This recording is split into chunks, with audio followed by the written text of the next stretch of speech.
Welcome to the podcast where we challenge conventional thinking and explore fresh, forward-looking perspectives on leadership. Whether you're a seasoned executive or an aspiring leader, join us on a journey to uncover the complexities of modern leadership. Because leadership itself may not change, but the way we think about it is constantly evolving. This is Rethinking Leadership, a podcast by TIAS Business School, hosted by Executive Professor Roemer Visser. Today we have a special treat in the sense that we have somebody from a background that's very different than what we've had so far on this show. I'm pleased to welcome today Professor Funmi Olonisakin. She is Vice President and Professor of Security, Leadership and Development at King's College in London. She's also Extraordinary Professor at the University of Pretoria. She has a bachelor's degree in political science from the University of Ife in Nigeria, and she has master's and doctorate degrees in war studies from King's College and also an honorary doctorate from the University of Pretoria. Her more recent research has sought to explore the interface between leadership, peace, and security as a basis to unpack and understand the big transnational problems that confront the world today. She founded the African Leadership Center, both at King's and at the University of Nairobi in Kenya. This center aims to develop a new community of leaders generating cutting-edge knowledge for peace, security, and development in Africa. Her most recent book, published in 2024, together with co-author Michael Flavin, is Teaching Global Leadership in Higher Education, Leadership Across Cultures. Funmi, wonderful to welcome you in the show. Thank you for being here. Thank you so much. Thank you for inviting me. Of course. Maybe I can start with, maybe it's an obvious one, but it's kind of to jump right in. You're a professor of leadership. They have other things in the title as well, but leadership is mentioned. Your bachelor's in political science. You studied war studies. What turned you onto the path to leadership? I don't know whether there's ever an accident of history, or whether things are predestined to happen like that. But I found myself at the United Nations as a young scholar, working there for a few years in the office of the Special Representative of the Secretary General for children affected by armed conflict. My experiences in Africa, having also focused my PhD on the role of regional organizations like ECOWAS in making peace in a place like Liberia, postdoc on Sierra Leone. Having done all of that, I was excited to be at the United Nations, although at that point in time I didn't necessarily want a UN career, but because someone came knocking on my door and my university allowed me those few years, it was like really having a front row seat to how peace was made, because I worked for a very influential Under-Secretary General at a fairly young age, in my 30s, in my early to mid-30s. And I was able to see how decisions were made at the United Nations. I sat in closed-door meetings of the UN Security Council, and I saw how very little, Africans who are affected by war participated in their own issues. I saw how very little the leaders represented them. I don't want to overgeneralize, but in the majority of cases, those leaders, mostly old, gray-haired men, very few women. I seem to remember that countries like Kenya and Jamaica had women at certain moments as the ambassadors at the United Nations. And so I was intrigued, but also very saddened to see how very little of ordinary, everyday people's realities were making it through the decisions at the United Nations, even when they were well-intentioned. No question about that, but also about the power dynamics at the UN Security Council. I looked around the UN, no young African in sight. You had many young Europeans, from other parts of the world, North Americans, who were junior professional officers. So the structures of power, even at that level, were quite clear to me. But it was a real privilege to be part of the process, because the work of my office in Sierra Leone, I was able to lead some of that work, shape it, champion it at a very early age, relatively, as a mid-career officer at the United Nations. Leadership was a big missing element for me, and I saw it everywhere. How people who were occupying positions of authority were not actually influential. They were not exercising leadership. They were not speaking actually for the vast majority of people that they should be speaking for. All that led me to leave the United Nations, and I did want to leave. And to the shock of many people, people thought I would have a UN career. I would excel at it. Why are you running back to the university? But I thought I had a job to do. That took me to leadership studies, but I didn't actually get into the academic study of leadership initially.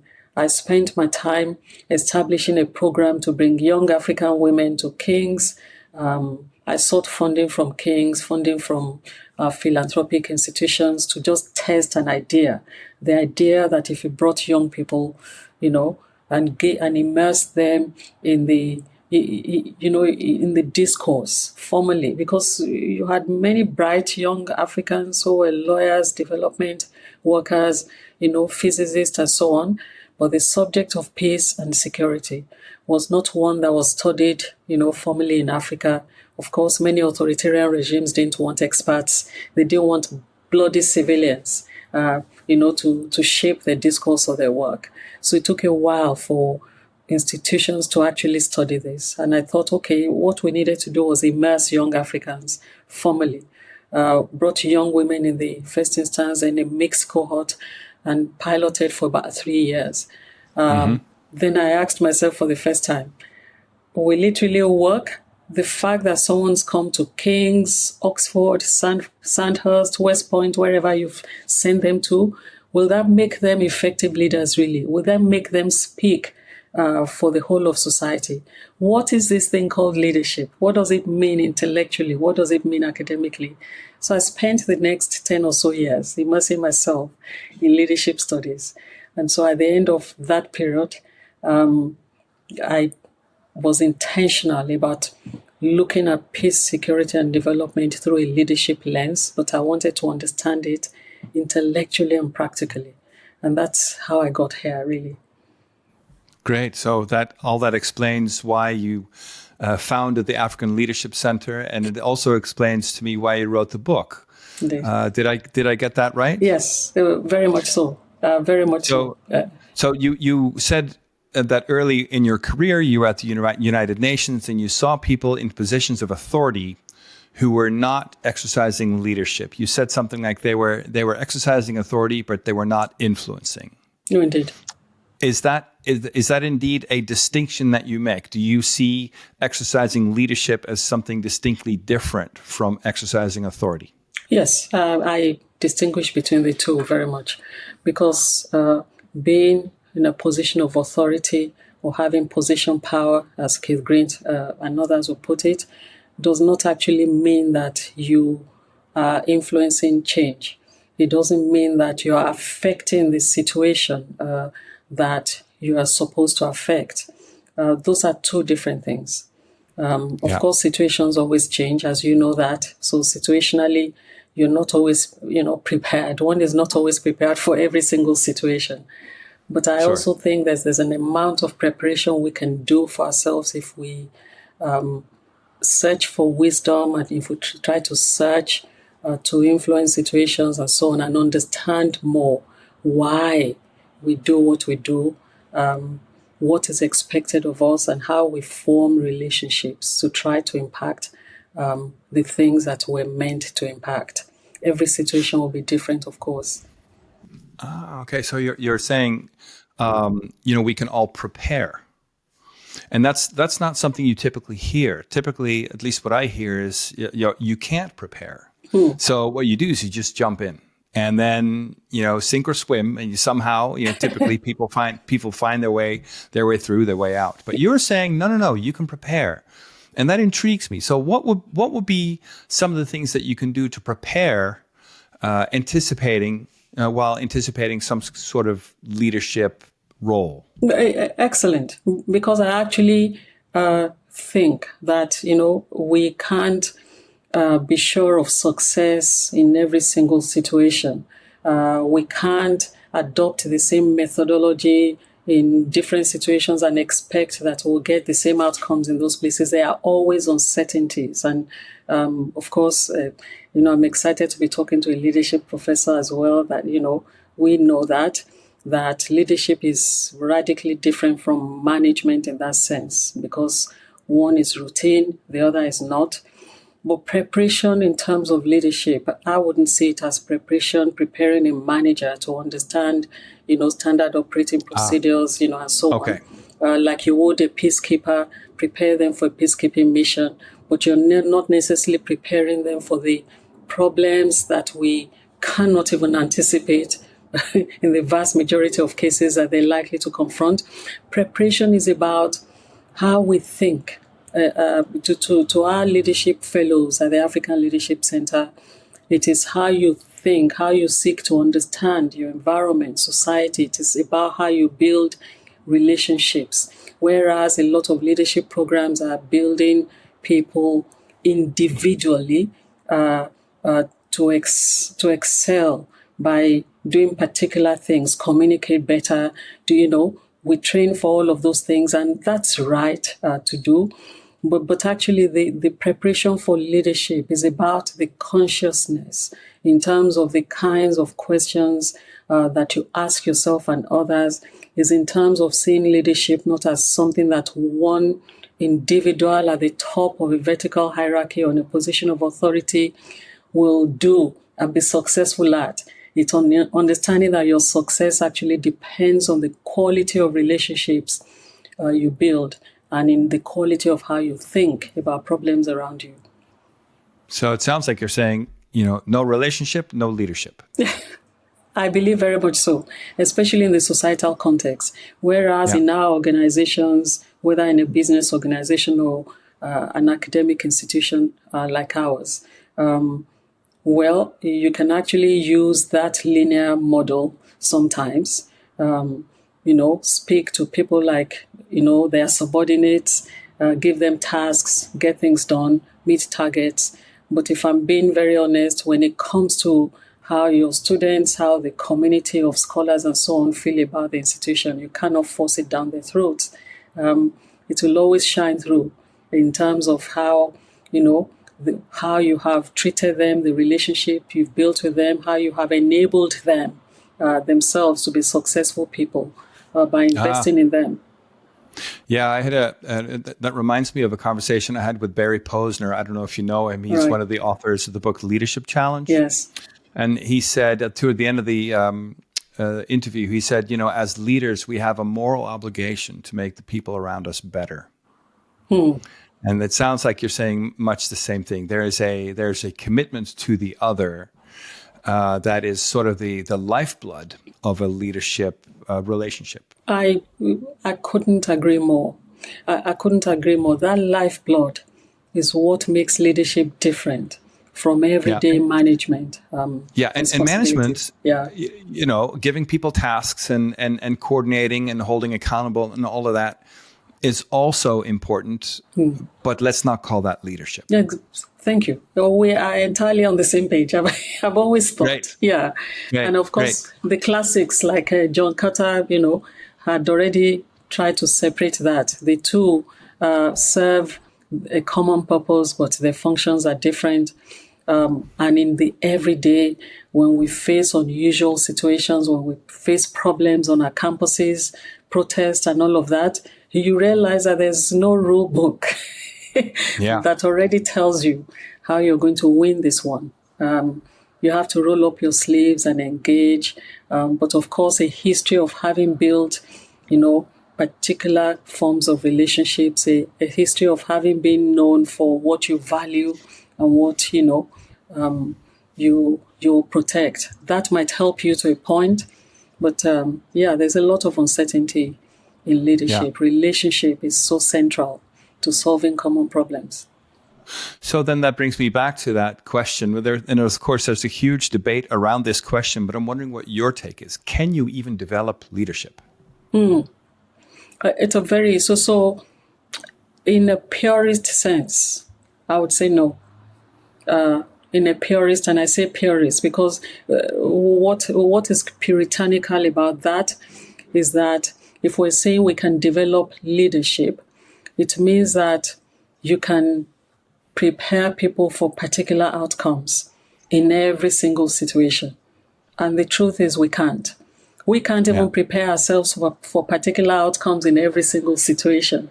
In some situations, if we anticipate them and we're lucky that those situations take the course that we anticipated, we could maybe be successful.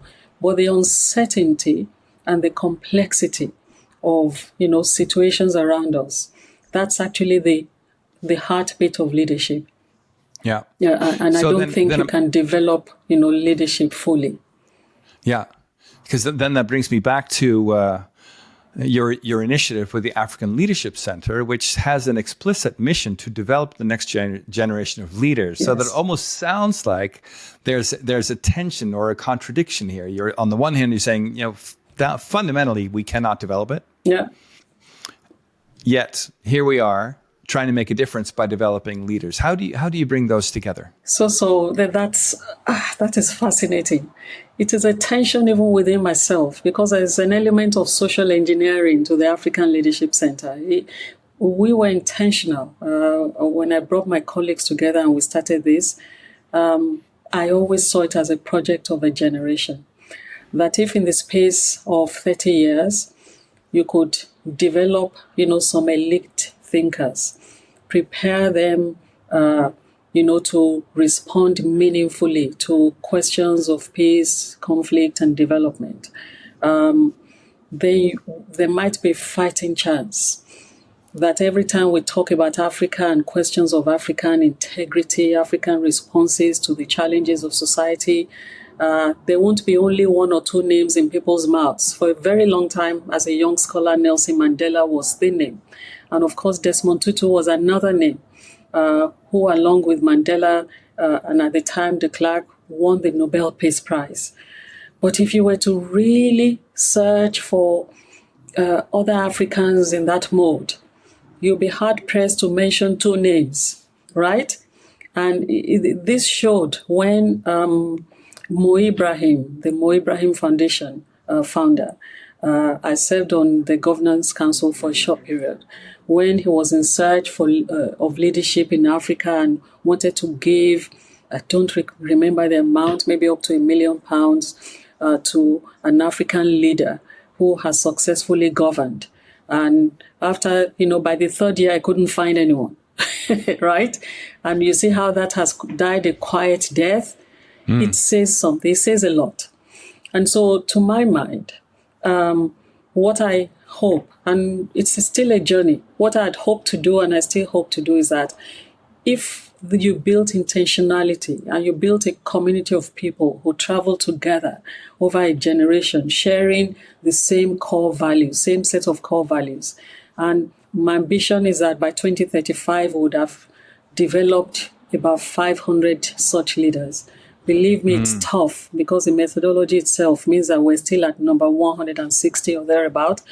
And my hope was that if 50 of those 500 ended up really living to, the values that we built together, then that's a good chance for the continent. But I can't tell you.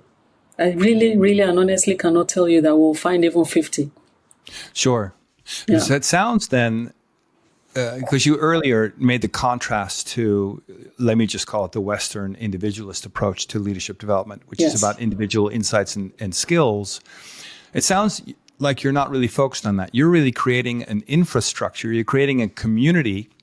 You're creating sets of conditions out of which leadership is more likely to emerge. Yes, indeed. And the sets of conditions would have several parts to it. First, you cannot teach what you don't know. You cannot even change what you don't know. So understanding how different parts of the world and different scholars have thought of leadership over time, and how different societies and different African communities too, think about leadership, how they exercise leadership, because those things don't exist in the literature, but you have to understand the literature in order to begin to contrast what you're reading with what exists in real life in your communities. If I think of the village in which I grew up, that entire community problem solved together. It's really about the opposite. There was no individualistic thinking, even amongst chiefs, right? And it was quite, it's still quite a patriarchal place where male leadership is what is seen the most. But it's amazing how even the male leader would understand that you have to bring women together around that problem. You have to get into traditional chiefs, into religious institutions and so on, to problem solve together, even to educate people. In the village, people put money together to send brilliant, children to, the best and the most expensive institutions. And when you came back, you had a responsibility also to your community. That itself also has some downsides. But so in all of the so-called traditional and modern systems, many young Africans have become influenced, by, it is fuzzy. Things had become fuzzy. And many of us were also raised on Western so-called colonized models, including myself. I studied at University of Ife. All the scholars I read in theories of peace, strategies of war, were mostly European. But those, I also had brilliant professors who deliberately introduced African traditional philosophy and thinking and so on. So I was immersed in something really fascinating. But in the end, and that is why being in a university space and preparing these leaders is very important. You have to engage really deeply, intellectually, beyond what is seen and what you can read. You have to go get practical understanding. So immersing them in both the theory and the practice is a big part of this. Giving them free of charge to institutions, for 6 months. Even a year sometimes, for them to study what those places are. Of course, part of the challenge is if you then send a young person to a morally bankrupt institution that itself is not necessarily thinking about society and they do not have the degree of influence to change their policies, you are endangering them as well. So it's very risky business. It's very, very risky business. And maybe one last thing, and I say that to some of our fellows, that I worry that sometimes part of what we give them is a methodology to think about change, think about problem solving, in the hope that they will go to their communities and their organizations, which 90% of them return, which is another important thing to us. They return to the continent most of the time, even if it's not to their own particular countries. And you're hoping that they will help change discourse in their universities or in the policy institutions they go to. But I fear that sometimes what we do is give them really critical tools to develop themselves, because you must develop yourself first before you're able to help your community shape change, the kind of change they want. But they become successful and they might use that only for their individual success. And so we might be creating monsters at the same time as we're trying to build, effective, socially conscious leaders. Yeah. It's an experiment. Yeah, that reminds me of a very profound quote from a Spider-Man movie, right? With great power comes great responsibility. For sure. And you're obviously taking a big risk by equipping people to make choices like that. No, indeed. Yeah, there are a couple of thoughts crossed through my mind as you were speaking. One is you're and I'd like to highlight this also for the audience. You're very, very clear, and we are also in agreement completely about this, that it makes little sense to talk about leadership in the abstract, even though, here's my tension, that's where my questions tend to go. Yeah. It makes much more sense to talk about leadership in context, boots on the ground, whereas our, let's say, rational, enlightenment, fed thinking tends to bring us up the abstraction ladder to find the key principles and, right? The consequence of what you're saying is, no, instead of going up, you need to go down, because it always happens in context.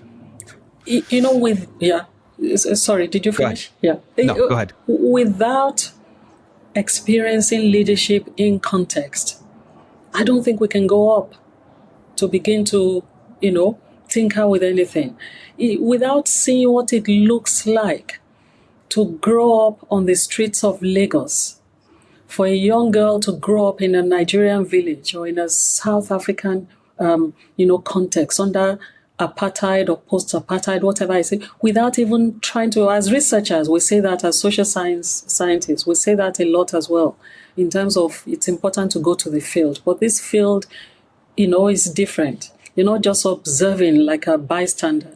You're also participating in things. You're trying to really get a fresh perspective or a different perspective so that when you go sit at the United Nations or the African Union or ECOWAS, you're not just trying to extract what John Galtung said or what one other, brilliant scholars they may be said. You have seen what people think and feel. And without immersing yourself in context first, you cannot do right by those people when you're making important decisions within an institution. A clear call to action here for aspiring or established leaders. If you want to learn more, going to the books is fine, but it's not going to help you much if you don't go and do the old management by walking around, understand your customer, understand your employee, see the world from their perspective, get data from ground zero, and then go up and go to the books if you want. I agree. Yeah. And you did that, right? You saw the importance of leadership in these in the geopolitical scene, and you decided to, okay, I really want to know more about this. And you went on this journey of exploring leadership, mainstream leadership theories, shall I say that? And my assumption here is that by far most of the theories you came across were, had their origins in the West. Is that a fair assumption? This is so true. That's a very fair assumption. And we had to actually dig deep to bring some other ideas back into this. You probably see in the book that we talked about Ubuntu a lot. Ubuntu itself can be quite fuzzy. I was going to ask you about that. Yeah. Yeah. So please, what does Ubuntu bring to the conversation that we're missing here, shall I say, in Northwestern Europe? Ubuntu has its Nigerian equivalent in what the concept of Omoluabi, which Adewale Ajade and others, especially Adewale Ajade has written about in very fascinating ways. It is that you cannot exist. You do not exist without the other. You cannot build that road to the future without acknowledging the humanity of the other, without working with the other. I am because you are. Means, therefore, if you really invest in that logic, it goes back to the question of community, as I said, in my village where I grew up and so on. Of course, for survival, traditional societies couldn't but work together. But in the 21st century, it's very easy to run alone and say it's faster to run alone and attribute your success to just you and not look at the context in which others may have sacrificed, whether directly or indirectly, for that success, or the idea that your success, actually pursuing your success at all costs individually, might create insecurities for others around you. And so many leaders are torn, or many people in positions of authority, let me stick to that, often fail because of, failure to think about what this really means. So Ubuntu is powerful. It speaks to, people's consciousness about their humanity, being able to look at the whole of your community, your whole being, your whole identity, and see it through your existence, in a particular community. And so that's where I think actually Africa's development is going to lie. And some scholars in the field of human rights also have done a lot of work about the communal aspects of human rights, group rights, the right of the community, not just the rights of the individual. Both are valid. But we have immersed ourselves in a Western-dominated system, which has also evolved over time. If we don't bring history in to all these conversations we're having about decolonizing the curriculum, as we must decolonize leadership and so on, it will just become another buzzword. Because historically you have to look at where societies are coming from, and you will still borrow from that same Western idea because some things work there for you, but you don't take it wholesale as the only solution to the problem in a place where many people have never experienced the same thing that people experienced in the West. So that makes me curious. One of the examples I like to sort of look at is Steve Jobs. And this is not about the person Steve Jobs, but about the phenomenon of Steve Jobs, right? The North American hero image, the rugged individual who was able to create this amazing company. And certainly in the US, where I've spent a long time living in the US, if you are a successful entrepreneur, you rank somewhere up there with, the governor, the Pope, just a little bit below God, right? You sort of walk on water because we tend to attribute certain traits and characteristics. Oh, you are successful. You must be an amazing sort of person. And what do we do is then, especially as scientists, we put on our little goggles and our notepad and we start, counting, for example, how many times a person said this, or trying to extract the principles in a bunch of if-then statements. This is how Steve Jobs did it. These are the best practices. Here you go. Now you make your life a success. Obviously, that is not rooted in the sort of the tradition of Ubuntu. It's not rooted in this awareness that Steve Jobs only existed at the mercy of the people around him, literally and figuratively speaking. So I'm just kind of curious if some version of Steve Jobs sort of showed up in Africa, building a massive high-tech company. How would the community there respond? Would there be a similar biography about here's, the celebrated life of this person? I love that. I absolutely love it because and I'm glad you asked that. I actually do not think that there's a standalone philosophy that answers all problems. Rather, there's an integrated view. It's actually invariably, and that's what I meant when I said there will be a Western idea that fits a problem in Africa. There will be an African solution that fits a problem in Asia or Europe. We don't normally think like that because of the hierarchies of power. If we de-hierarchized power, in a sense, and allowed ourselves to bring actually the best of every single region, every single kind of discipline or work area, and so on, I think the world will be massively better. Steve Jobs is a gift to global society, right? But of course, you would know by now that I'm also not a believer in saying these are the 10 ways in which he lived his life. He lived his life. So how he approached problem solving, you might find one or two things in it. But the idea that these are his personal traits or characteristics, or a woman's personal traits or characteristics, don't hold water for me, because actually some of the most brilliant individuals, some of the most successful leaders are so flawed in their personal lives. You take it from Mandela to Gandhi to, and I'm sure it applies to Steve Jobs and co. But the gift that Steve Jobs is, you can find his equivalent in health science, in the discovery of antibiotics, in the discovery, of, solutions to so many problems in society. In every field, we have that equivalent.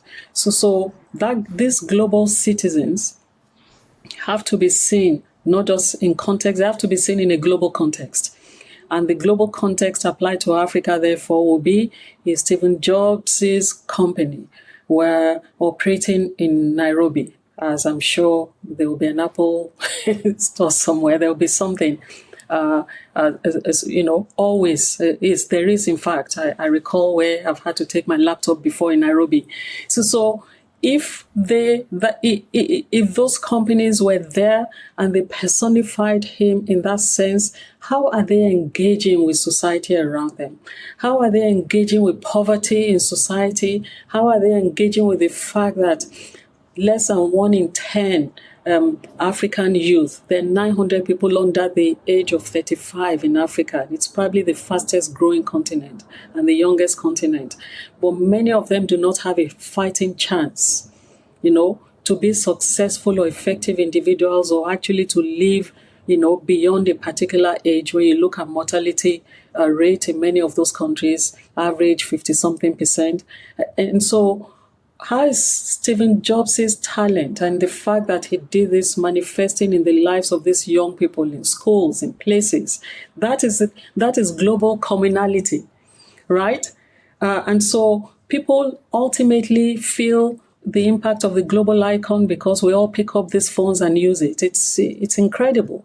But how does that thing engage society beyond that? So it sounds like you're saying that where Steve Jobs was celebrated in the U.S. for his, let's say, his company's innovation and of course his results and his wealth and his status, his success by, I guess, conventional standards. What I think you're saying is in Africa, he would be celebrated only if he used that wealth and status for the common good, to lift the community out of. Absolutely. By the way, he will still be celebrated for that talent. If you discover the vaccine and, but the thing with health sciences, as I find in our faculty, we have 4 health science faculties. And when we talk about research impact, at King's, it's so easy to see the impact that a health sciences makes in the everyday. In fact, you use this drug, it transformed your life. You may not even remember the name of the person who first discovered it unless you take that kind of interest.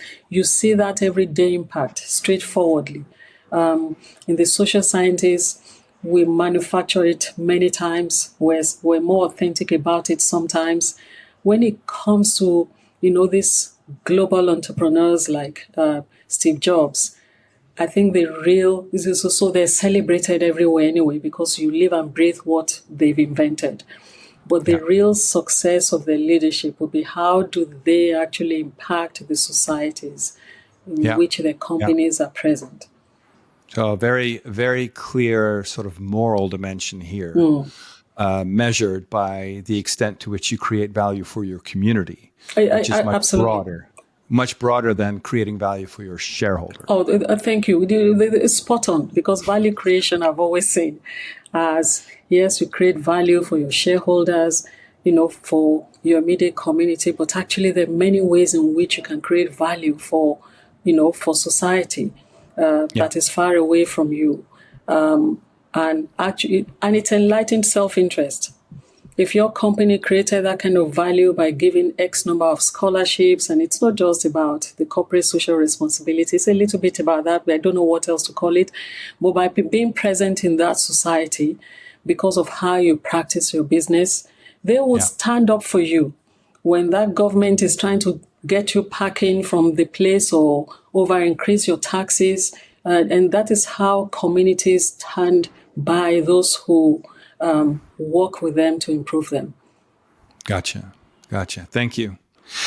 Now, we talked earlier about Ubuntu and how Ubuntu is, you might say, a worldview. Yes. That's a nice sort of contrast with the individualist tendencies in Northwestern Europe and North America, to lump them all together. But there's another concept I came across in sort of scanning your book, and it's called Omoluabi, if I pronounce that correctly. Absolutely. Can you tell us a little bit about what that is and how that informs, I think, your thinking about leadership? No, thank you. Omoluabi is what I was referring to in passing a few moments ago by Adewale Ajadi. He's written a 2.0 of Omoluabi. It extends the notion of Ubuntu, but it has greater clarity in terms of values and codes of living. And this is where Africa and Asia begin to interconnect in that sense. The consciousness about your life, the clarity with which, and spirituality, communality, the clarity with which you develop those codes for the collective good. For me, that's the core of leadership as well, the common, the collective, because the moment it's individualized, when it's individualized, it's not long-lasting. When it's common and collective, the potential for it to provide stability is even better. And in my field, in security studies or in the security at the security development nexus, that has the potential to offer solution to prevent conflicts. That it's not one guy in the ivory tower or one rich man, in the palace with many poor people, surrounding them, which will ultimately lead to conflict. It's around character building. It's around valuing, community and the values actually that guide the collective. It's so fascinating when you think about the ways in which Adewale Ajadi has dissected the Omoluabi philosophy as well. So much so that I think part of his success is some state governments started trying to borrow it in Nigeria, but they couldn't live up to it, of course. But it is that philosophy that resembles Ubuntu, but builds upon it in a particular way, because it almost has it helps you look at practical dimensions of living a life of collective integrity is how I can call it. So I'm curious if I can ask a little bit of a critical question here. So if I put on my critical hat, I would say, well, that sounds like it's all oriented towards maintaining social order, maintaining the status quo. Is that even still relevant if the status quo itself is the problem? Don't you need a couple of really good individualist rebels and nonconformists to shake up the system? Yes, but you do if you do it within a system of mutual respect. It's almost I ascribe to the notion of values of myself, because at the African Leadership Center, we're clear about some of the values that we're asking our fellows to consider. No one is perfect ever around those values, and we're not seeking perfection, but the notion of African-led ideas of change, of integrity, of respect for diversity in all of its forms, gendered, creed-based, race-based. The moment you subscribe to those, independent thinking, so that your own agency, respect for youth agency in particular too, in all those things begin to, if you truly live them, even when change happens in crisis moments, when your ideas are different, and I am a true believer, again, in leadership studies, we talk about, as you know, dissenting, constructive dissent. You can dissent constructively, and of course, destructive consent. When you say yes all the time, yes, leader, yes, and you can't exercise your own agency anymore, it's a problem. What I think notions like that do, of Omoluabi and co, is that they help you manage conflict better. But there is conflict as a natural part of everyday life, and you must accept them as part of the process of change. And I think those notions are there in even communitarian, systems. And I don't mean communitarian systems I don't mean a former Soviet Union thing. I mean where people work together for the collective good. And there will be outliers in this, but conflict management in a way that they do not result to the destructive conflicts we have seen in Africa that have actually, stalled progress for decades now in some parts of the continent. That becomes reduced if you're not working only for the benefit of a small group of people. Yeah. If you think for the whole, the notion that one wealthy individual can sit in an ivory tower or in a palace that is surrounded by many poor homes, many poor people who are just really trying to eke out a living, that notion is reduced. Don't you think about the collective? Are you still going to use your individual talent to be far more successful than many other people? Nobody can fault you for that. Yes, you can and you should. But when you contemplate that all of that is taking place in a particular context, how you respond to that context will be different. You will not brutalize the people in that place, and you will not define, success only for a small ethnic group that you belong to, right? And you will not really kill people because of their gendered, perspectives and beliefs. And I think that's what it's about. Can it run the risk, though, of being an attempt to codify and over-order society? Perhaps, but I think not. In the 21st century, technology, if you should see how young Africans behave, they don't respect authority just anyhow, right? Previously, in a tiny village where there was no cell phone, nothing, you can pretend to be respecting that authority. Even in those days, I can tell you that we found ways, of dissenting.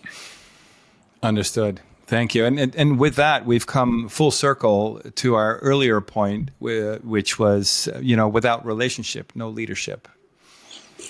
Yeah. Absolutely. I've one sort of closing question, and yes. That is, if you could address me and people like me, that is to say, people who are passionate about leadership, about development, people who are doing it in practice, as leaders or people in positions of authority, but also leadership trainers who are all steeped in this sort of Western mainstream way of looking at leadership and practicing it.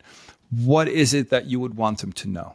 Let me be clear that the integrated view of leadership, for me, is the way to go in the 21st century. There's no, I don't think there's a puritanical solution that can, help us solve the world's problems. That would be number one. Second thing will be, therefore, connected to that integrated idea, that integrated thinking and doing is what is likely to bring us leadership success. We need to be deliberate in finding what is different, in bringing problems that are shared in common and seeing them through the eyes of different kinds of people first. And in actually taking, and the third and last will be taking the experience and the conversations that are occurring outside of the mainstream that we know, being intentional about bringing them to our conversations, our own leadership development conversations, and helping our students, our communities, ourselves, experiencing those things, those places as much as we can. I think that's where the solution lies, so that we move from the era of the Western, the African, the Asian, Africans to get caught in this issue of African solutions to African problems. And part of the conversation we're having these days is there can be African solutions to global problems and global solutions to African problems. Problems are not the preserve of just a particular group of people, and so as solutions and the preserve of just a particular group of people as well. Bringing that into our thinking and our practice can begin to move us forward together, I think. That's a beautiful invitation from the Ubuntu perspective. Dr. Funmi Olonisakin, I think I got Excellent. it. Yes, it was an absolute pleasure having you on the show, and thank you so much for being here. Thank you so much, Roemer. Thank you for having me. Thank you. It was a pleasure.